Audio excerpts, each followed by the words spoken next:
কোচবিহার দক্ষিণ বিধানসভা কেন্দ্রের অন্তর্গত মোয়ামারি গ্রাম পঞ্চায়েতের তৃণমূল 50 সদস্য যোগদান করল বিজেপিতে। শুক্রবার বিকেল 5টা নাগাদ কোচবিহার জেলা বিজেপি কার্যালয়ে উপস্থিত হয়ে তারা বিজেপির দলীয় পতাকা তুলে নিয়ে বিজেপিতে যোগদান করেন। এদিন বিজেপি কার্যালয়ে উপস্থিত ছিলেন কেন্দ্রীয় স্বরাষ্ট্র দপ্তরের প্রতিমন্ত্রী নিশীথ প্রামাণিক, বিজেপির কোচবিহার জেলা সভাপতি সুকুমার রায়, কোচবিহার দক্ষিণ বিধানসভা কেন্দ্রের বিধায়ক নিখিল রঞ্জন দে সহ অন্যান্য নেতৃত্বরা। এদিন মোয়ামারি গ্রাম পঞ্চায়েতে 50 সদস্য সুবীর চন্দ্র বর্মন এবং মামনি বর্মন বিজেপিতে যোগদান করে বলে জানা গেছে।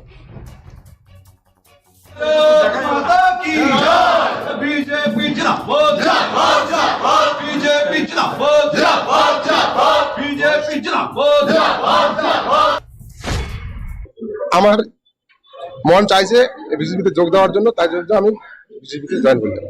কোন গ্রাম পঞ্চায়েত আপনার? আমাদের মোয়ামারি গ্রাম পঞ্চায়েত। মোয়ামারি গ্রাম পঞ্চায়েত কতজন বিজেপি?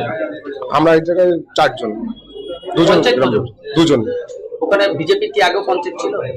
না না, আপনারা দুজন রয়েছে। আমরা দুজন।